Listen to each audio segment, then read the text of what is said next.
আল্লাহর কোরআন। এই কোরআন যখন মোহাম্মদপুর থানার মধ্যে যখন তাকে কোরআন যদি টয়লেটে ফালানো হয়, কোরআন টয়লেটে ফালানো হয়, তসবিহ টয়লেটে ফালানো হয়, আমার সেই কোনো দলে দরকার নাই। আমার কোরআন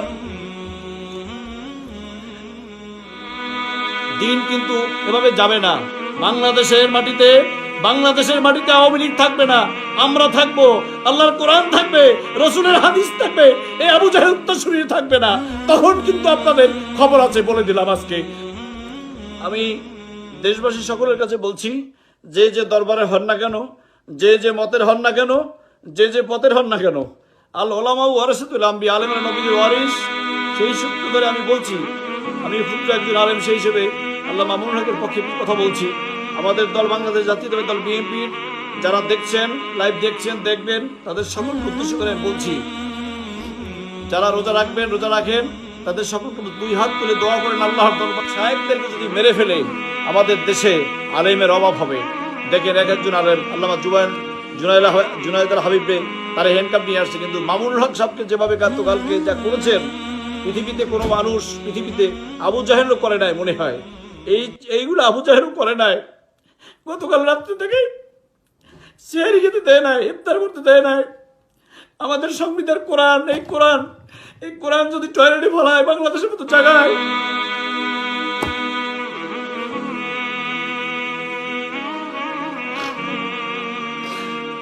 আল্লাহ তুমি দেখো।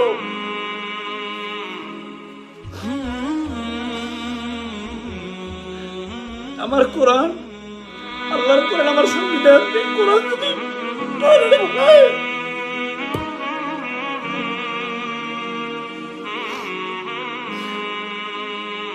টয়লেটে ফেলে এই কোরআন বলছে, তোর কোরআন তোরে বাঁচায়, তোর আল্লাহ যেন তোরে বাঁচায়।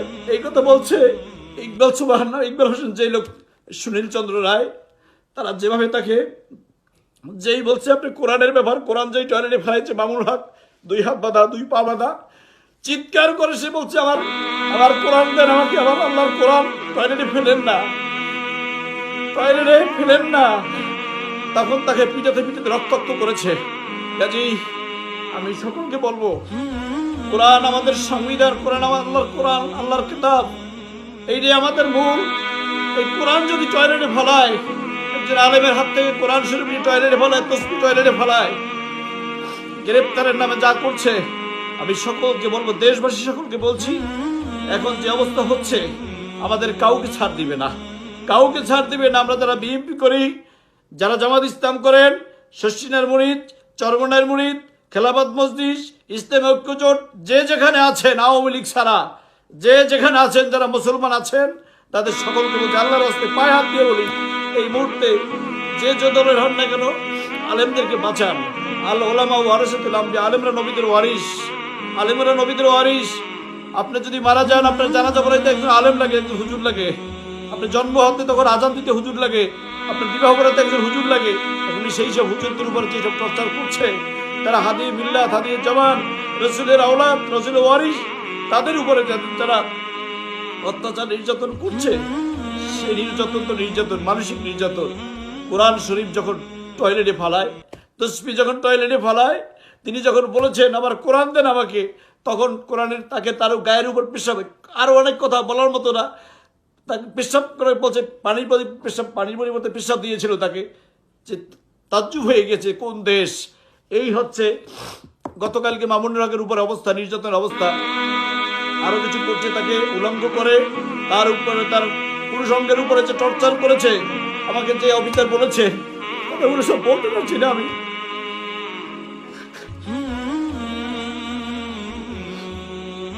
শাপলা চত্বরে যে ঘটনা ঘটেছিল, সেই ব্যাপারে তাকে জিজ্ঞাসা করছে, তুই কয়জন মানুষ মারছো, বিএনপির কাছ থেকে কত টাকা আনছো। সে বলছে যে আমি আমার রসুলের বিরুদ্ধে কথা বলছে যারা, তাদের বিরুদ্ধে প্রতিবাদ করছে, যে আমরা কোনো কিছু করতে যাইনি, আমাদেরকে বিএনপি টাকা দেয় নাই। বলছে তোরে তারেক রহমান কত টাকা দিয়েছেন, সে বলছে আমাকে বিএনপি কোনো টাকা দেয় নাই, আমাকে কেউ টাকা দেয় নাই। তাকে মারতে মারতে বেহুশ করেছে। আপনারা দেখেছেন আজকে তার দুই হাত বাঁধা, হ্যান্ডকাপ লাগানো, পায়ে বেরুয়া লাগানো, তার বাম সাইডের দাড়ি, এখান থেকে দেখবেন অনেক দাড়ি উগলিয়ে ফেলছে তার। অনেক দাড়ি উঠে ফেলছে, এখান থেকে দাড়ি তার ছোট করে ফেলছে, এবং তার মোচের এখান থেকে দেখবেন, মুখের এখান থেকে মোচ উঠে ফেলছে তাকে, এবং কানের এখান থেকে দেখবেন ডাইন কানের এখান থেকে লাল হয়ে ফুলে গেছে কান। তাকে নির্যাতন নিষ্পীড়নের যে অবস্থা করেছেন, এবং এখান থেকে তার ফুলা দেখবেন, এখান থেকে ফুলা, এবং পায়ের ডান পা বাম পা রক্তাক্ত অবস্থা হয়েছে, রক্তাক্ত অবস্থা হয়েছে। আজকে যারা করে দেখেছেন তো দেখেছেন। আর ওখানে যে অফিসার ছিল আমাদের মাইন্ডের, তিনি চোখের পানি ছেড়ে দিয়ে বলছেন, এর সাইডে আগেই বলছেন যে দুনিয়ার আল্লাহর বিচার, আল্লাহ বিচার দেখাবে। একজন আলেমের উপর এরকম যখন করে উনি কেঁদে সেজদায় পড়ে গিয়েছেন মামুনুল হকের উপর টর্চার দেখে। কাজী এখনো যদি সব এই যে চুপচাপ বসে আছেন, আমাদের শশীনে বিশ্বাস দরবার নিয়ে বসে আছেন, চরমরা বিশ্বাস ভুলকার দিয়েছেন, নামেছেন, ভুল দিয়েছেন, আমি সকলকে বলবো যার মধ্যে যে ভুল আছে সব ভুল ত্রুটি রেখে সবকিছু ফেলে দিয়ে এখন সবাই এক প্ল্যাটফর্মে আসেন। আল্লাহর হস্তে দেশে ইসলামের মূল্যবোধকে বাঁচান, আল্লাহ রসুলের সুন্নাতকে বাঁচান, কোরআনের সম্মানকে বাঁচান, দেশের গণতন্ত্রকে বাঁচান। বাংলাদেশ জাতীয়তাবাদী দল বিএনপির হাজার হাজার নেতাকর্মী জেলের মধ্যে মরছে, কেউ কথা বলেন নাই। আমরা বিএনপি হয়েও কিন্তু আমরা কিন্তু সেলফিশ না, আমরা কিন্তু এইসব আলেমদের ব্যাপারে কথা বলছি। কারণ কি, যারা বিএনপি করি আমাদের মাইন্ড ডিফারেন্ট মাইন্ড, আমরা উদার মাইন্ডের, আমরা সেলফিশ না, আমরা সবাইকে ভালোবাসি। কাজেই শশীনা বলেন, চরমনাই বলেন, যে সিলসিলার থাকুন না কেন, হেফাজত ইসলামের সবাই ঐক্যবদ্ধভাবে মাঠে নামেন। এখন আর কোনো বাহিরে তাকাবার কোনো সুযোগ নেই, ডানে বামে তাকার সুযোগ নেই।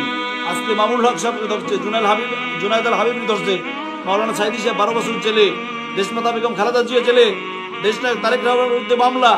বাংলাদেশে বাকি আর কিছু রইল না, কিছু বাকি রইল না। যিনি বাংলাদেশ স্বাধীন করেছেন শহীদ প্রেসিডেন্ট জিয়াউর রহমান, তার বিরুদ্ধে তার নিয়ে টানাটানি শুরু করছে।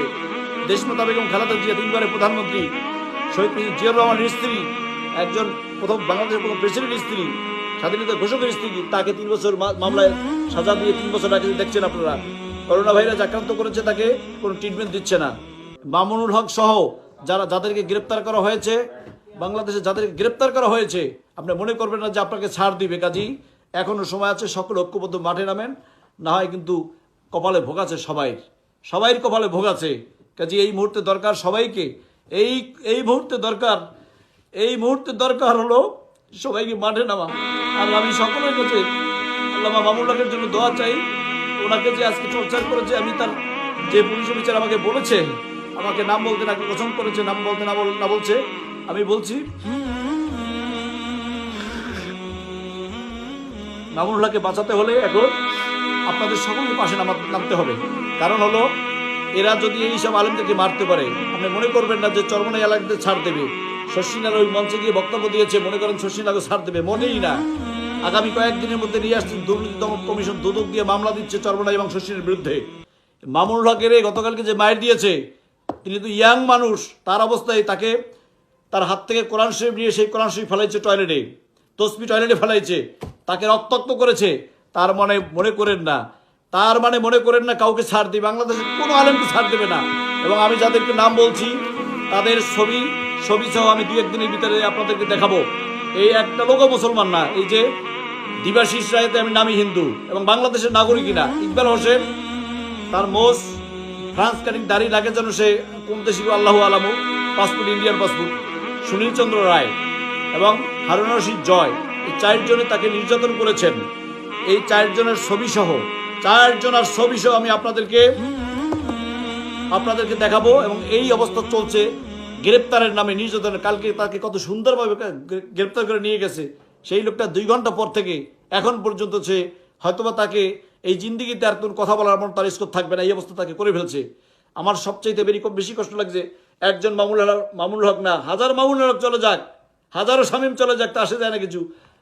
আল্লাহর কোরআন, এই কোরআন যখন মোহাম্মদপুর থানার মধ্যে যখন তাকে কোরআন যদি টয়লেটে ফালানো হয়, কোরআন টয়লেটে ফালানো হয়, তসবি টয়লেটে ফালানো হয়, আবার সেই কোনো দলে দরকার নাই। আবার কোরআন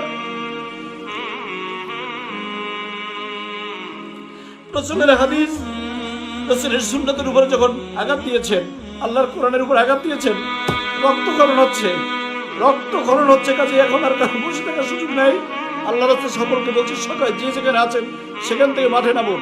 এইসব আলেমদের আপনারা শুনলে খুশি হবেন। শাইখুল হাদিস আল্লামা আজিজুল হক রহমতুল্লাহ আলাইহি, তার ফ্যামিলিতে 71 জন হাফেজ, 71 জন হাফেজ এবং শাইখুল হাদিসের 13 জন ছেলে মেয়ে, 8 জন ছেলে 8 জন সবই কোরআনের হাফেজ এবং সব মুহাদ্দিস, সব শাইখুল হাদিস, একের পর এক আসছে এরকম। এইসব লোকদের উপর যে টর্চার করছে এক সম্ভ্রান্ত ফ্যামিলির লোক, তাকে কালকে যা করেছেন বলার ভাষা, অনেক কিছু বললাম না, বলার মতো না ভাষা না, বলার মতো নয়। আমি যেগুলো আপনাদেরকে বলছি আপনারা এগুলো ছড়িয়ে ছিটিয়ে দেন এবং সকলকে বলুন মাঠে নামার জন্য। মরলে মরবো সবাই একসাথে মরবো, বাঁচতে সবাই একসাথে বাঁচবো। কাজেই যদি পীরগিরি নিয়ে বসে থাকেন আর যদি মনে করেন যে পীরগিরি, আমি পীরগিরি করতেছি, আমার পীরগিরি টকেবার জন্য আমি আওয়ামী লীগের সাথে থাকবো, পীরের চামড়া কারো থাকবে না।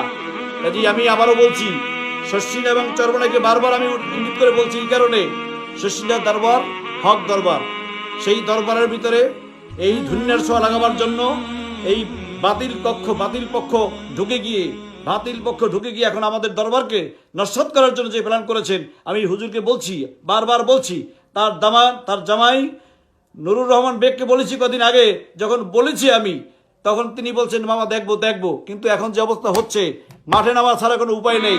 আপনার দরবার যাবে না। আপনারা মনে করেন যে বিএনপি ক্ষমতায় ছিল, 5 বার রাষ্ট্র ক্ষমতা ছিল, আর কোনো আলেমের উপর কোনো টর্চার হয়নি, কারো উপর কোনো টর্চার হয়নি, নির্যাতনা নিষ্পীড়ন হয়, বরং আলেম সমাজ ভালো ছিল, যার মত প্রকাশ করতে পেরেছে, কোনো সমস্যা হয়নি। কিন্তু এখন আলেম সমাজকে যে অবস্থা দিতে এমন অবস্থা করছে, মনে হয় যে বাংলাদেশের অবস্থা কি হবে, চেচনিয়া, কাশ্মীর, ফিলিস্তিন, আফগানের চাইতে ভয়াবহ রূপ ধারণ করবে, সেদিন বেশি দূরে নয়। এই যেটা শুরু হয়েছে আফগানিস্তানে এরকম হয় না, পৃথিবীতে কোথাও হয় না। আমার মনে হয় আবু জেহেলের উত্তরসূরি, আবু জেহেলের চাইতে খারাপ অবস্থার মধ্যে আছে এরা, এই নমরুদ ফিরাউনের মতো অবস্থা শেখ হাসিনার। কাজেই একজন মানুষ গ্রেপ্তার করার পরে তাকে রিমান্ডে 4 জন পুলিশ দিয়েছেন, 4 জন যারা কোরআন শরীফ টয়লেটে ফালাইলো, এদিকে দেখার মতো কোনো মানুষ আছে? তবে দেখবেন বের হবে এই আলেম নামক 2 জন জালেম আছে, একজন মুফতি আমিনী সাহেবের ছেলে একজন আবুল হাসনাত আমিনী এবং মুফতি ফয়জুল্লাহ, এই দুই শয়তান মিলে অপতথ্য দিয়ে আলেম সমাজকে আজকে বিভ্রান্ত করছে। সকল কিছু আওয়ামী লীগের কাছ থেকে 1000 কোটি টাকা খেয়ে আজকে মুফতি ফয়জুল্লাহ এবং মুফতি ফজলুল আমিনী সাহেবের ছেলে আবুল হাসনাত আমিনী, 2 শয়তানে মিলে আজকে এই সমস্ত আলেমদেরকে আজকে জেলের মধ্যে পড়ার ব্যবস্থা করেছেন। আজকে পুলিশ অফিসার বলেছেন, যদি মামুনুল হকের উপরে যদি এরকম আর 2-3 দিন চলতে থাকে, উনি বাঁচবে না। দেখবেন আমি যে কথাগুলো বললাম, উনি বের হওয়ার পরে যদি আল্লাহ বের করে ওনাকে, দেখবেন উনি কি বলে। আজকে তাকে যা অবস্থা করেছে, গতকালকে রাত্রে যা করেছেন, আমি অনেক কিছু বলতে পারলাম না, আমার মুখে এই ভাষা নেওয়া যায় না, এই অবস্থা করেছে। কাজী দেশ থেকে যারা দেখেছেন, বিদেশ থেকে দেখছেন, আমি আপনাদের সকলকে বলছি, আমরা প্রবাসে আছি, আমরা পারি সোশ্যাল মিডিয়ায় কথা বলতে, আমরা পারি যে কোনোভাবে হেল্প করতে পারি, বাট মাঠে আমরা তো থাকতে পারি না। তারপর আমরা বসে নাই ব্রিটিশ পার্লামেন্টে, বিবিসি, CNN, আল জাজিরা, সব জায়গাতে আমরা যাচ্ছি, সব জায়গায় যোগাযোগ করছি। কিন্তু এই বাংলাদেশের নব্য lady Hitler miss Hasina, mafia চক্রের প্রধান তিনি যে অবস্থা করছেন, বাংলাদেশে কোনো মুসলমান শান্তি থাকতে পারবেন না, আপনি বুঝছেন? রমজান মাস, রহমতের মাস, মাগফিরাতের মাস, নাজাতের মাস, এই রমজান শান্তির মাস, এই শান্তির মাসের মধ্যে যে অশান্তি তৈরি করছেন, মনে করবেন না কাউকে ছাড় দিবে। এর কোনো ধর্ম নেই, কর্ম নেই। এ শয়তানের আবু জাহেলকে ওভারটেক করেছেন। আপনি জানেন এই মুদি, যে কসাই মুদির সম্পূর্ণ তার পিছনে চলছে শেখ হাসিনা। আজকে বাংলাদেশের যে অবস্থার এই একমাত্র দায়ী হচ্ছে কসাই মুদি, এবং কসাই মুদি যে প্ল্যান দিচ্ছে সেই প্ল্যানে চলছে। বাংলাদেশে কতটা দরবার আছে, কোন দরবারগুলো হক, কোন আলেমরা হক কথা বলছেন, কোন নেতা ভালো, কোন নেতা ডানপন্থী, তাদেরকে ভাঙো, তাদেরকে ধরো, তাদেরকে মারো, এই অবস্থায় চলে যাচ্ছে। কাজেই আমাদের দল, বাংলাদেশ জাতীয়তাবাদী দল বিএনপির ভারপ্রাপ্ত চেয়ারম্যান তারেক রহমান, তিনি যে কথা বলেছেন জাতীয় ঐক্যের জন্য সবাই ঐক্যবদ্ধ হন, সবাই ঐক্যবদ্ধ হয়ে মাঠে নামেন, একদিনের মধ্যে লেডি হিটলার মিস হাসিনা চলে যাবে। এবং আমি সর্বশেষ যে কথাগুলো বলতে চাচ্ছি, রমজান মাস, রহমতের মাস, মাগফিরাতের মাস, নাজাতের মাস, কোরআন নাজিলের মাস, মুসলমানদের বিপ্লবের মাস। এই মুসলমানদের বিপ্লবের মাসে আজকে যারা রাজনীতি করি, অনেক সময় আমরা বলে থাকি যে ঈদের পরে আন্দোলন, রোজার মধ্যে কি আন্দোলন। রাসূলুল্লাহ সাল্লাল্লাহু আলাইহি ওয়াসাল্লাম 313 জন সাহাবায়ে কেরামদেরকে নিয়ে 17ই রমজান বদর দিবস, বদরের যুদ্ধ সংগঠিত আছে, মুসলমানদের বিপ্লব ঘটিয়েছিল। আজকে সেই মুসলমানদের সেই ইতিহাসকে, মুসলমানদের সেই ঐতিহ্যকে আজকে ধ্বংস করছে নামধারী আব্দুল্লাহ ইবনে উবাইর উত্তরসূরি লেডি হিটলার মিস হাসিনা। কাজী আল্লাহ পাকের দরবারে সকল রোজাদারকে, সারা পৃথিবীর যত বাংলাদেশি মুসলিমরা আছেন, বাংলাদেশি বংশোদ্ভূত যারা রয়েছেন, যারা দেখছেন, লাইভ দেখছেন, সকলকে বলছি আমি আল্লাহর হস্তে গভীর রজনীতে আল্লাহর দরবারে হাত তুলে বলুন, বাংলাদেশের আলেমদের ইজ্জত সম্মান রক্ষার জন্য, মুসলমানদের ইজ্জত সম্মান রক্ষার জন্য, আল্লাহর কোরআনের সম্মান, আল্লাহর কোরআনের ইজ্জত, রাসূলের সুন্নতের ইজ্জত যেন রক্ষা হয়, আল্লাহ পাকের দরবারে বলি, আল্লাহ পাকের দরবারে বারবার বলি। আমরা এই রমজান মাস আমরা 18.5 ঘন্টা রোজা রাখি, 18.5 ঘন্টা রোজা রাখি, তারপরেও কিন্তু আমাদের মনটা বারবার ছুটে যায় বাংলাদেশের দিকে। এত কষ্টের মধ্যেও এই যেই মামুন হকের ঘটনা শোনার পরে আবার নিজে নিজে কাঁদতে কাঁদতে অস্থির হয়ে পড়েছি। আমি সহ্য করতে পারছি না, নিজেকে নিজে সামাল দেওয়ার মতো নেই। এমন অবস্থা শুনছি, যখন উনি বলছেন যে অফিসার বলছেন আমাকে, সে কেঁদে চিৎকার মেরেছেন, তার ওয়াইফ তাকে বলছে তুমি ধৈর্য ধারণ করো, আল্লাহর তরফ থেকে বিচার আসবে, ফয়সালা আসবে। তো আমি সকলকে বলছি, যারা লাইভ দেখছেন সকলকে বলছি, আল্লাহর হস্তে সকলে আল্লাহ পাকের দরবারে বলুন, রোজাদারের দোয়া আল্লাহর দরবারে কবুল হয়। আমরা আল্লাহ পাকের দরবারে, আল্লাহ যখন বলছে আস-সাওমুলি ওয়া নাজিবিহি, রমজানের রোজা আমার, এর প্রতিদান আমি দেব, প্রতিদান আমরা চাই আল্লাহ পাকের দরবারে। আল্লাহ আমাদের বাংলাদেশকে তুমি হেফাজত করো, বাংলাদেশের মুসলমানদেরকে তুমি হেফাজত করো। আল্লাহ তোমার কোরআনের ইজ্জত তুমি রক্ষা করো, তোমার রসুলের ইজ্জত তুমি রক্ষা করো। আল্লাহ পাকের দরবারে আমরা সকলে বলি, কাজে আমাদের একে অপরের ভাই, আমাদের কারো শত্রুতা নেই। আমরা যারা বিএনপি করি, আমরা সবাই সবসময়ের জন্য সকলকে ডাকি, সকলকে ভালোবাসি। আমরা আমাদের নেতা, আমাদের নেত্রী দেশনেত্রী বেগম খালেদা সবসময়ের জন্য আলেমকে ভালোবাসেন, সব সময়ের জন্য। কিন্তু কিছু কিছু নামদারি আলেম যারা রয়েছেন, তারা যেভাবে করছেন, তারা যেভাবে এই শেখ হাসিনার এই যে মাফিয়া চক্রের প্রধান যিনি, তারা যেভাবে তোষামোদি করছেন কিছু আলেমরা, আমার দুঃখ হচ্ছে। আমার ওস্তাদ আজকে কথা না বললেই ডক্টর কফিলউদ্দিন সরকার সানি হুজুর, তাকে যেভাবে ডাইভার্ট করবে আমি ধারণা করিনি কোনোদিন। তাকেও আজকে কি করেছে জানি না, আল্লাহ আলামু। আমার তো বোন বলে কদিন পরে তাকে যে কি ফাতরায় ফেলায়, আল্লাহ আলামু। আল্লাহ হেফাজত করি, দোয়া করি। আমি আমাদের যারা আত্মীয় স্বজন যারা আছেন, শেষিনার যারা আছেন, সকলকে বলছি আল্লাহর হস্তে ওদের থেকে চলে আসুন। অবস্থা খুব ভয়াবহ হবে, ভয়ের কারণ নাই। মরলে সবাই মিলে মরবো, বাঁচতে সবাই মিলে বাঁচবো। মরলে শহীদ, বাঁচতে গাজী, সেই অবস্থা নিয়ে আমরা নামি। না হয় কিন্তু আপনারা বাঁচবেন না। আপনারা জানেন শশীনা মরহুজুর সম্পর্কে এই অবৈধ সরকারের প্রধান যিনি লেডি হাসিনা, এবং তার পার্লামেন্টে যখন ছিল, অবৈধ পার্লামেন্টের স্বরাষ্ট্রমন্ত্রী নাসিম ছিল, যেটা দুনিয়াতে চলে গেছে।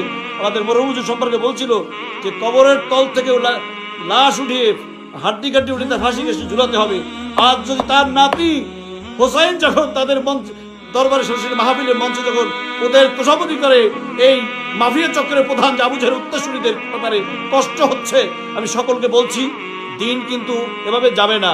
বাংলাদেশের মাটিতে আওয়ামী লীগ থাকবে না, আমরা থাকবো, আল্লাহর কোরআন থাকবে, রসুলের হাদিস থাকবে, এই আবু জাহেল উত্তরসূরি থাকবে না। তখন কিন্তু আপনাদের খবর আছে, বলে দিলাম। আজকে বলে দিলাম, আমাদের নেতা বিএনপির ভারপ্রাপ্ত চেয়ারম্যান দেশে তারেক রহমান, তিনি কেঁদে দিয়েছেন আজকে ওনার বিবৃতি শুনে, ওনার কথা শুনে। কাজেই কোনো নেতা যদি আজকে কোনোভাবে কোনো আলেম, কোনো মাশায়েখ যদি এই হাসিনার পক্ষে থাকেন, তাদের ফাঁসি বাংলাদেশের মাটিতে হবে। তাদেরকে আবু জাহেলের উত্তরসূরি হিসেবে গণ্য করে তাদেরকে বিচারের আওতায় আনা হবে। কাজে আজকে দেখা হবে মোমেন কারা রসুলের, কারা হকপন্থী, কারা বাতিলপন্থী, এইটা আমাদের পরীক্ষার বিষয় রয়েছে। কাজেই আজকে আমি ইফতারের পূর্ব মুহূর্তে সকলকে বলছি, দেশ বিদেশে সকলকে বলছি, মামুনুল হককে বাঁচান, আল্লামা মামুনুল হককে বাঁচান। ওনার কাছে টর্চার করছে, সহ্য করতে পারছি না আমি, রক্তক্ষরণ হচ্ছে আমার। রোজা রাখি সারাদিন, কোরআনের কথা শুনছি, আমি কোরআন তেলাওয়াত করতেছিলাম, যখন ফোন পেয়েছি ওই ভদ্রলোকের ফোন পাওয়ার পরে আমি সারাক্ষণ কেঁদে কেঁদে আমি আর লাইভে যে কথা বলবো পারছি না, এই অবস্থা হয়েছে আমার। কাজেই আমি সকলের কাছে মামুন হকের জন্য দোয়া চাই, আল্লাহ যেন ওনাকে বাঁচিয়ে রাখেন। আল্লাহ যেন এইসব হাদিয়ে মিল্লাত, হাদিয়ে জমান, ইস্তেমের রাহবার, এদেরকে যেন আল্লাহ বাঁচিয়ে রাখেন। এই জালেমের হাত থেকে যেন আল্লাহ মুক্তির ব্যবস্থা করেন।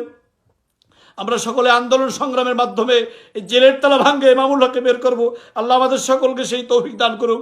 বাংলাদেশের কোনো আলেম যেন জেলের মধ্যে থাকে না। আপনারা জানেন আমাদের জোরের সাথে সম্পৃক্ত বিশ্বনন্দিত মুফাসসির কোরআন মাওলানা সাইদি সাহেবের উপর যে নির্যাতন শুনতে পেয়েছি, ওই অফিসার বলছেন যে হুজুরকে গেছিলাম কদিন আগে কাশিমপুর কারাগারে, সাইদি সাহেব হুজুর হাঁটতে পারে না, বসতে পারে না।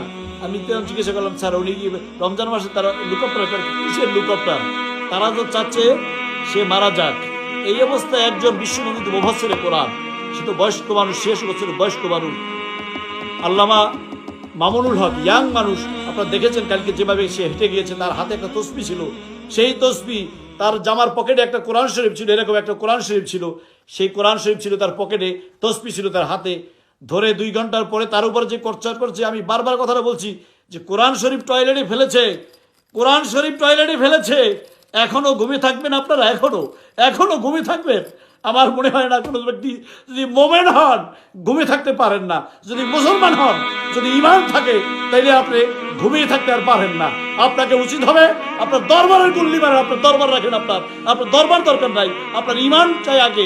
আমার যদি কোরআন না থাকে, আমার যদি রসুলের হাদিস না থাকে, রসুলের সুন্নাত যদি না থাকে, আমি কিসের দরবার, কিসের নেতা আমি? কাজী সকলের পায়ে হাত দিয়ে বলছি, সকলকে হাত ধরে বলছি, আল্লাহর হস্তে সকলে মিলে ঝাঁপিয়ে পড়ুন, দেশকে বাঁচান, জাতিকে বাঁচান, আলেমের সম্মান বাঁচান, রসুলের ইজ্জত বাঁচান, কোরআনের ইজ্জত বাঁচান, দেশের মান সম্মান বাঁচান। ইসলামের মূল্যবোধ থাকবে না। বাংলাদেশ নামক দেশটি আমার মনে হয় এই শয়তানে মনে হচ্ছে যে কোনো মুহূর্তে দেশটাও তুলে দেবে। কাজেই আল্লাহ পাকের দরবারে এই হায়ানের কাছ থেকে, এই মাফিয়া চক্রের হাত থেকে দেশটা বাঁচাবার জন্য, ইসলামকে বাঁচানোর জন্য, দেখেছেন বাইতুল মোকাররম মসজিদের মধ্যে যেভাবে আলেমদেরকে বাড়ছে, যেভাবে চট্টগ্রামে হাটাজারি মাদ্রাসায় মাইরদের করেছে, যেভাবে ব্রাউনবাড়ি যেভাবে করেছেন, 19 জন মানুষ হত্যা করেছে, আজকে 39 জনে দাঁড়িয়েছে, হত্যা করেছে 39 জন। কাজেই এখনো যদি ঘুমিয়ে থাকেন আর চলবে না। কাজেই আল্লাহ পাকের দরবারে আবারও বলছি, সকলে আমাদের ইজ্জত, কোরআনের ইজ্জত, রসুলের ইজ্জত বাঁচাবার জন্য যে যেখানে আছেন সেখান থেকে ঝাঁপিয়ে পড়ুন। আল্লাহ আমাদের সকলকে সেই তৌফিক দান করুন।